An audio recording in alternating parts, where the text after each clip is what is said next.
Okay, my name is Oluseye Oladeji. Oladeji is my surname, yeah, and I work with Head Aviation, so it's an aviation company. And presently, I work as an accountant. FP&A, that's the aspect of reporting, financial reporting in my company. So, and a chartered accountant also, and I have BSc Economics, and also presently or currently, we are working on a project. So we want to develop an hangar, which is far, far bigger than where we have presently. And fortunately, I was part of the team working with the finance manager in this line. That is the CFO, which is my boss. So, and that gave me the privilege to actually be in the team. Okay. I'm in a team. We are developing a project currently. That is an hangar. So we call it a project airborne. Let me put it that way. However, I am part of the team, that's the finance team, working with the project vehicle or working with those people that are chosen in my company. So, and I think the leadership also look at it that they need to put every one of us into a kind of training to make sure we know about the project. So by virtue of that, I was part of the team that is added to learn or to be in this course. And as I said earlier, I'm very happy that I joined, because there are a lot of new things that is very, very useful that I don't know before that I got to know here. So it's a bunch of knowledge for me.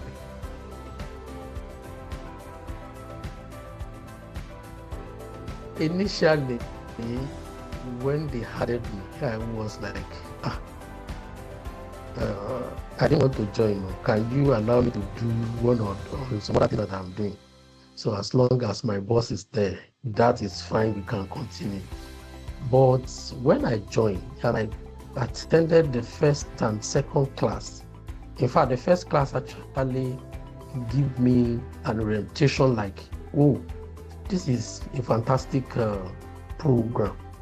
For me, it met up with the expectation, and maybe because of the way I look at it, surpass it. In fact, at the point I was talking with my colleague that the program is more than the money we pay. The impact or the knowledge imparted on us is far, far more than the money paid for the program. When I talk of the documentation, the due diligence, the bankability, the financing aspect, the roadmap. In fact, a lot of things that we are learning in this program is pointing me to the future or the construction, the future that we want to get from the project that we are doing. And every time I put in my mind like, oh, okay, this is the next stage. So if we want to do this, this is what we need to do, which I'm very, very glad of that I joined.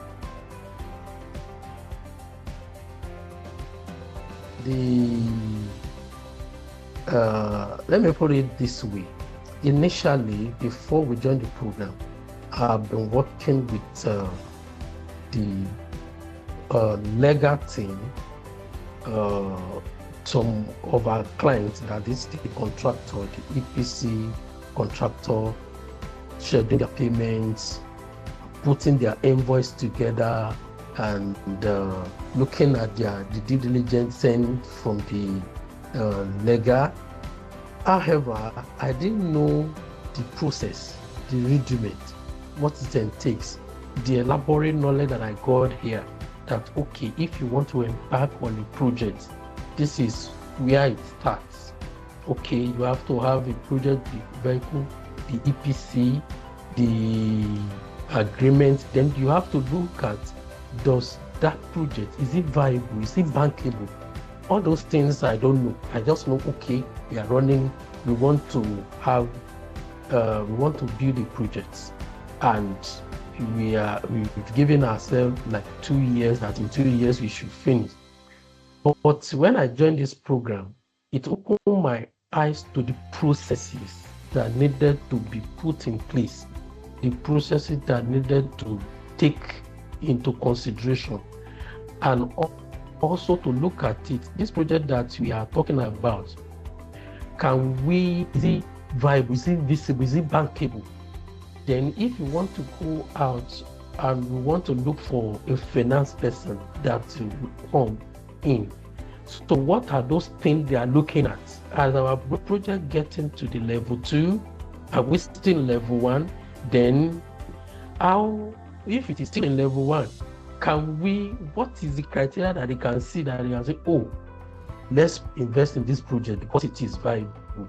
So if it is not, then we need to move a bit to level 2, because level 2, we are showing people that, oh, they have started, in fact, with the level, the stage they are.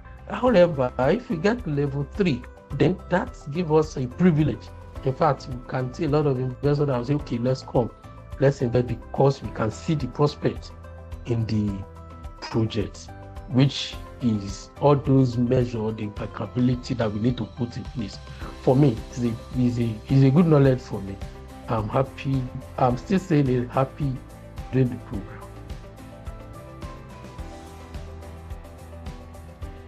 Okay. Initially, as an accountant or as an economist, when you want to do a program or you want to do projects, the language I understand is, what is the viability? Can we do feasibility study? Can we see if the project is profitable in the long run? So, but this program actually shifts my focus a bit. There is feasibility, there is bankability. Feasibility is different from the bankability. Now, I've been able to understand in this program that when a project wants to be done, if I look at it, can we vouch that it have a predictable cash flow? Okay. If it has, how do we want to go about it? Can we see an off-taker? Can an off-taker agreement is there? If it is not, how do we want to generate our cash flow? Okay. Do we need to look at the market survey to be sure that it is a product that people need, that will actually give us the cash flow? If it is not, then we need to think twice first and know how do we want to generate it. Otherwise, we should think twice before we go ahead.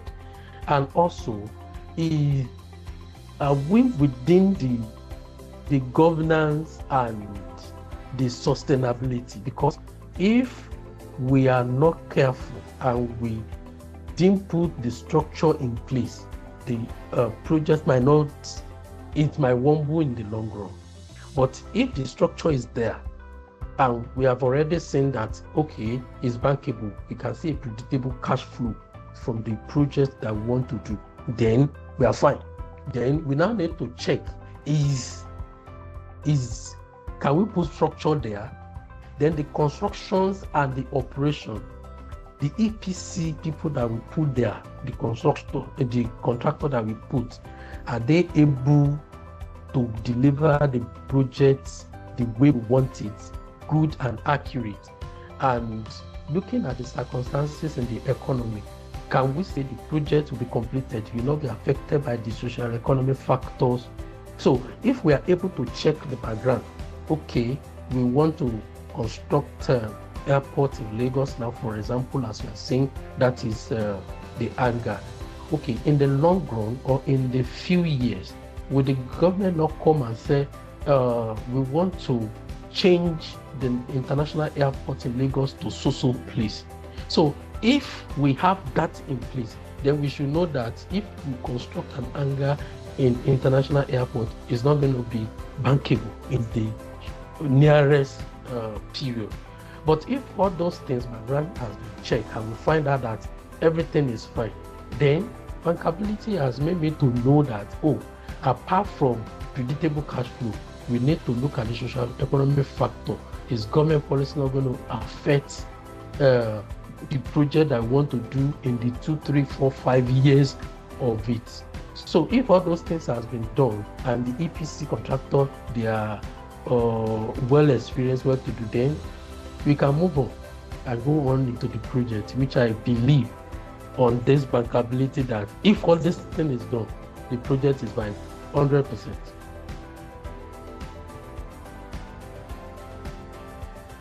100%. I'm telling you, if I have opportunity of having all your materials, I will sit down with it. Apart from me reading it online, as I have it, I will make sure I digest it, because there are a lot of stores there.